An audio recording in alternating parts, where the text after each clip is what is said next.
मैं कृष्ण मोहन झा आज आप लोगों को बहुपद के बारे में बताएंगे। बहुपद किसे कहते हैं और इसे कितने आधार मानकर वर्गीकृत किया गया है। तो सबसे पहले ये जानेंगे बहुपद किसे कहते हैं। बहुपद किसे कहते हैं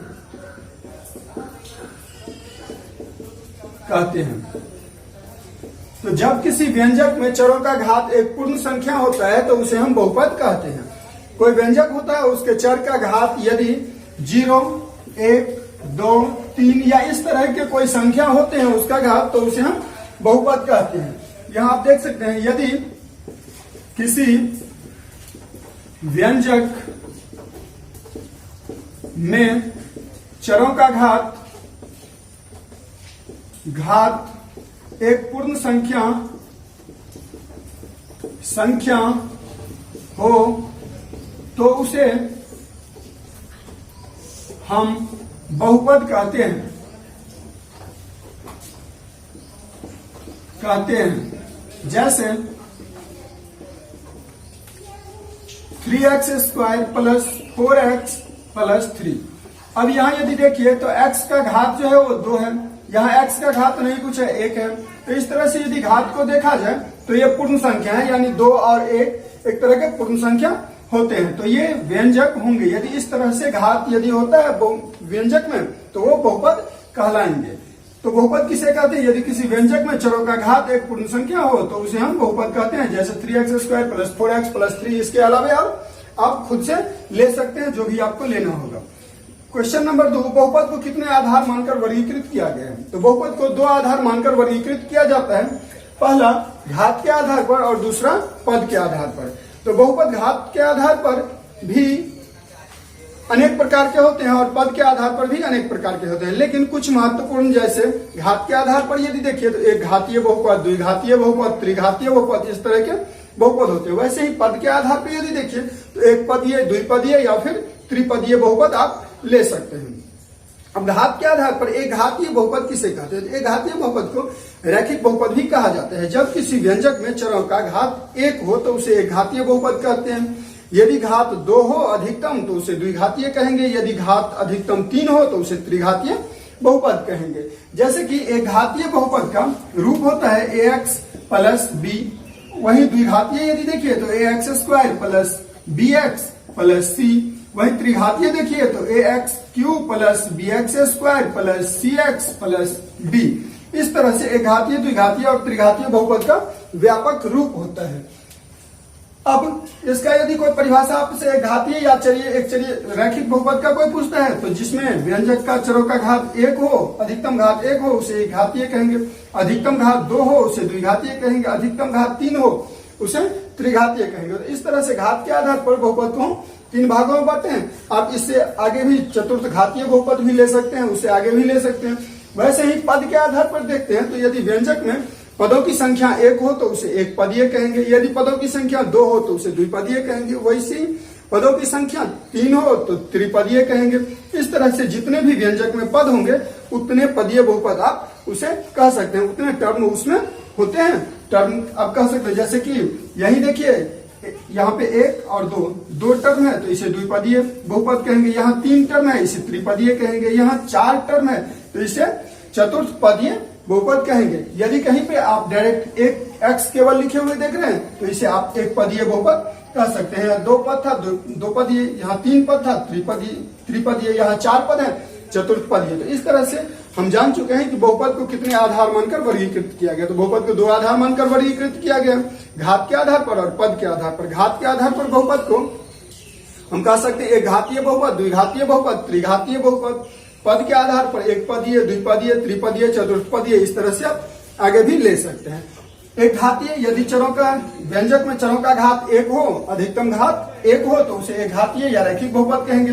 यदि 2 हो तो द्विघातीय या द्विघातीय बहुपद कहेंगे। यदि घात अधिकतम घात 3 हो तो उसे त्रिघातीय बहुपद कहेंगे। अब चलते हैं बहुपद के मानक रूप पे, स्टैंडर्ड फॉर्म्स ऑफ पॉलिनोमियल। बहुपद के मानक रूप क्या होते हैं? तो जब हम व्यंजक के घात को घटते क्रम में या बढ़ते क्रम में, यानी आरोही क्रम में या अवरोही क्रम में जब हम दर्शाते हैं, लिखते हैं, तो उसे बहुपद के मानक रूप में कहा जाता है। जैसे कि मान लीजिए यहाँ हम लिखते हैं 3x का power 5 plus 4x cube 4x³ plus 3x plus 2x² plus 3। तो यहाँ देखिए, यहाँ 5 था, फिर 3 था, फिर 1 हुआ, फिर 2 हुआ।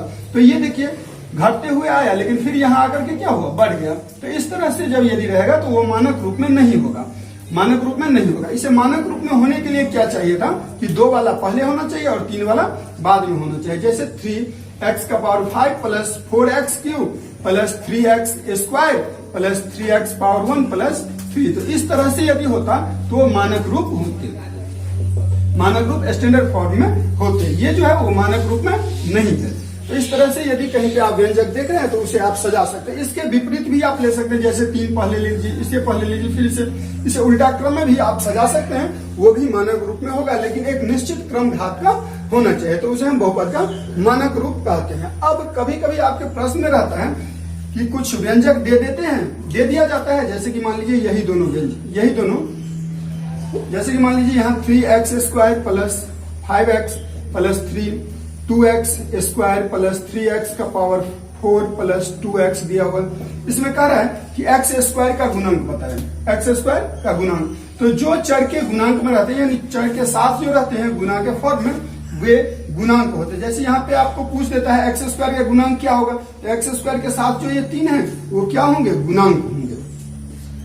यही अब इसमें यदि x² का पूछेगा तो यहाँ क्या है, 2 है, तो यहाँ गुणांक कितना हो जाएगा, 2 हो जाएगा।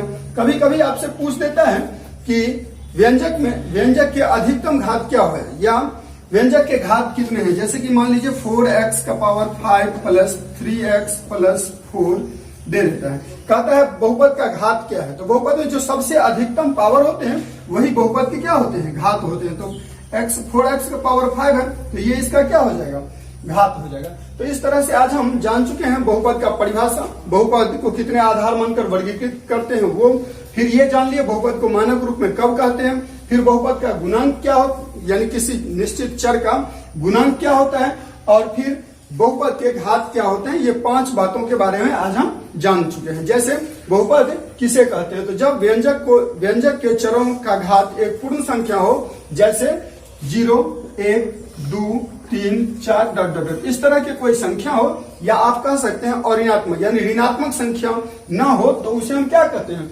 बहुपद कहते हैं। फिर जाने बहुपद को कितने आधार मानकर वर्गीकृत किया गया, तो बहुपद को 2 आधार मानकर वर्गीकृत किया गया था, घात के आधार पर और पद के आधार पर। घात के आधार पर कितने भागों में बांटा गया है, तो एक घातीय, द्विघातीय या फिर त्रिघातीय या चतुर्थघातीय। अब एक घातीय किसे कहते हैं, तो जब व्यंजक में चरों का अधिकतम घात 1 होता है तो उसे एक घातीय कहते हैं, 2 होता है तो उसे द्विघातीय कहते हैं, 3 होता है तो उसे त्रिघातीय कहते हैं। अब पद के आधार पर कितने भागों में बांटा गया, तो पद के आधार पर निम्नलिखित भागों में बांटा गया है। एक पदीय जिसमें 1 पद हो उसे एक पदीय, जिसमें 2 पद हो उसे द्विपदीय, जिसमें 3 पद हो उसे त्रिपदीय, जिसमें 4 हो उसे चतुर्थ पदीय। इस तरह से बांट सकते हैं। उसके बाद आया बहुपद के मानक रूप से आप क्या समझते हैं। तो जब व्यंजक में चरों के घात को घटते या बढ़ते अर्थात आरोही या अवरोही क्रम में हम सजाते हैं, लिखते हैं, तो उसे बहुपद का मानक रूप कहते हैं। फिर किसी निश्चित चर का गुणांक क्या होता है, जैसे यहाँ आपसे पूछ रहा है x² का गुणांक क्या होगा, तो x के पीछे जो गुणांक के फॉर्म में, गुणा के फॉर्म में दिया हुआ है वही उसका क्या होगा, गुणांक होगा। यहाँ आपसे x का गुणांक पूछता तो 5 होता, यहाँ आपको x⁴ का गुणांक पूछता तो आपको 3 लिखना होता है। तो इस तरह से बहुपद के गुणांक के बारे में जाने। फिर बहुपद के घात क्या होते हैं, तो बहुपद के घात व्यंजक में पद जो होते हैं उसमें उसका घात जो सबसे ज्यादा होता है वो बहुपद का घात होता है। जैसे 4x⁵ दिए थे प्लस 3x प्लस 4 दिए थे, तो x का अधिकतम घात कितना है, 5। इसका मतलब है बहुपद का घात कितना होगा, 5 होगा। तो आज बस इतना ही, फिर अगले वीडियो में इससे आगे बताएंगे प्रश्न।